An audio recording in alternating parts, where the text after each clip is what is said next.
Olá!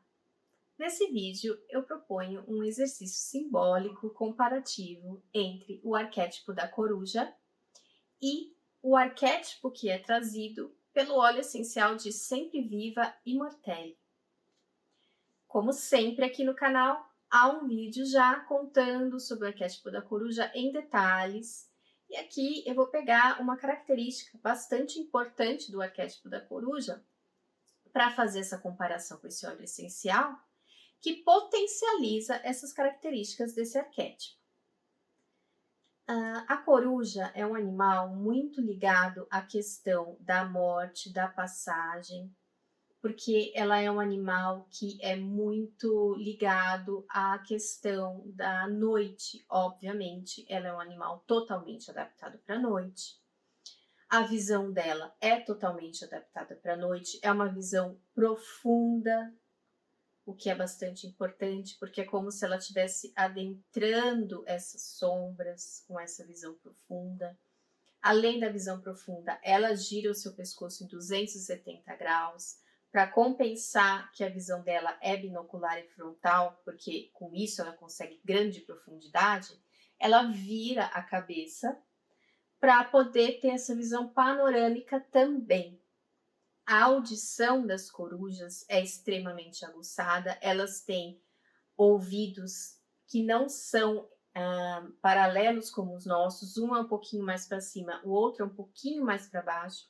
Isso faz com que ela consiga captar com o ouvido melhor sons que vêm de cima e com o outro melhor sons que vêm de baixo, inclusive com volumes diferentes. E toda essa grande capacidade sensorial faz com que a coruja tenha uma percepção da noite que a gente pode comparar com as nossas sombras, com o nosso inconsciente, com aquilo que é perigoso dentro de nós, que nós não sabemos lidar, com todos esses impulsos que nós não conhecemos. A coruja tem uma grande habilidade de lidar com isso, e ela lida com isso de uma forma bastante inteligente, ligada em tudo que está acontecendo e de uma forma silenciosa, porque as penas das asas da coruja são adaptadas para que quando ela esteja voando, elas não façam barulho. A coruja é extremamente silenciosa. Então é como se ela estivesse mergulhando nessa noite e silenciosamente observando tudo dentro dessa noite, tudo dentro de nós, para depois ela retornar e trazer luz à nossa consciência. Para que a coruja enxergue de noite, tem que haver pelo menos uma réstia de luz, por exemplo, um flash de luz lunar. Não é que ela enxerga na noite, ela precisa de um pouquinho de luz. E esse pouquinho de luz é o que a gente precisa também para que a gente enxergue o que está dentro de nós. Essa luz pode ser a nossa luz interior, pode ser uma luz que venha de algo divino, mas é uma luz que vai nos ajudar a enxergar o que a gente precisa. E por ser essa criatura que adentra a noite, ela é muito ligada à morte. Por quê? Porque nós humanos não enxergamos bem à noite. Então, quando a gente está numa floresta escura, nós ficamos com medo do que a gente não pode ver. Isso tanto fisicamente, o que está ao nosso redor, como com medo do que a nossa cabeça cria, né? Começa a criar um monte de monstros que estão dentro da gente, não estão ali. Mas a falta de luz, tanto a física quanto a interna, ela faz isso, ela faz com que a gente crie esses monstros. E por ser ligada à morte, em muitas culturas, ela é aquela que vai guiar o morto nessa passagem, ela vai trazer essa luz interna para ele.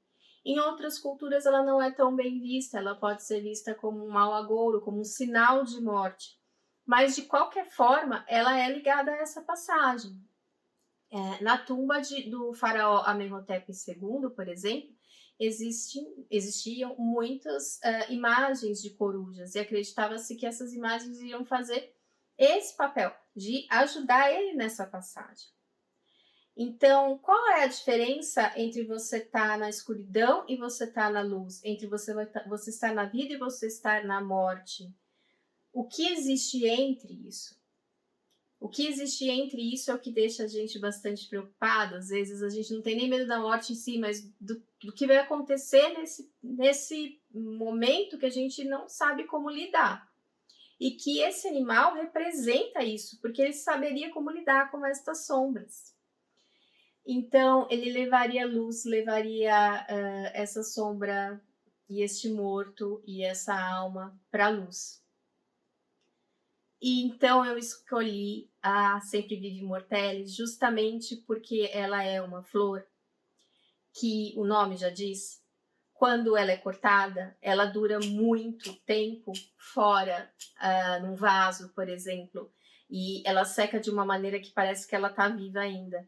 Então ela é chamada de sempre viva, immortelle, que em francês é imortal. Claro que ela não é imortal, mas ela tem esse nome porque ela parece algo imortal. Então esse óleo, ele é até inclusive usado muito em estética, porque ele é considerado um botox da aromaterapia. Aliás, por favor, não usem óleo essencial puro na pele sem consultar o aromaterapeuta, tá? Que vai dar a diluição correta em um outro óleo vegetal para você passar na pele. Não é porque eu falei isso que você vai passar óleo de mortelli puro na pele, nunca faça isso. Mas o óleo de mortelli, que aqui, como sempre nas minhas sugestões, é pra gente inalar, colocar no colarzinho aromático ou no difusor, não passar na pele sem conversar, tá? Com alguém responsável. Ele tem um uso espiritual. E qual é o uso espiritual dele? Ele é usado justamente em cerimônias de passagem. Por quê? Porque ele tem essa pegada de ser imortal, então que lembra que a nossa alma é imortal, que a gente vai fazer essa passagem. Ele também é utilizado, quem diz isso pra gente é a Margarete Lengo, para que nós entremos em contato com essa parte espiritual nossa que é imortal. Então, ela diz que ele ajuda a aguçar a visão espiritual e o conhecimento, clarividência, e usa para ajudar espíritos e entidades desencarnadas a encontrar o caminho para a luz e para o outro lado. Então, muito interessante essa questão dela falar que ajuda a gente a ter clarividência e a gente encontrar essa luz interna, porque é exatamente isso que a coruja vai trazer. Um pouquinho de luz, ela consegue nos guiar por essa escuridão. Então tem essa semelhança nesses dois arquétipos. Além disso, a Immortelle também usa para ter uma visão melhor da vida, diz Margarete. Ela também vai ajudar a enfrentar desafios graças à força interior e à conexão com esferas superiores, que é essa questão dela trazer essa luz. Então, tanto a Sempre Viva, a Immortelle, quanto o arquétipo da coruja, eles convidam a gente para fazer um mergulho na nossa escuridão, um mergulho nas nossas sombras, só que trazendo junto a nossa luz. É com a nossa luz que a gente vai fazer essa investigação de nossas sombras, ver o que a gente precisa melhorar ali, o que a gente pode entender, como que a gente pode transformar isso e trazer isso para a luz. Então, não se trata sombra com sombra, se trata sombra com luz. E a Sempre Vive Mortelli, ela tem essa pegada muito solar, ela é uma flor bastante ligada a essa questão do sol, né? Ela nasce em ambientes muito pedregosos e traz essa pulsão de vida onde não deveria haver vida, que é uma coisa que a coruja lida também. Né? No nada, onde parece que não tem nada, ela escuta um ratinho embaixo de 60 centímetros de neve e consegue caçar para sobreviver. Então, espero que vocês tenham gostado dessa comparação. Espero que vocês aproveitem o arquétipo da coruja e o aroma da Sempre Vive Mortelli para fazer esse mergulho interior e que isso faça muito bem para vocês. Até o próximo vídeo.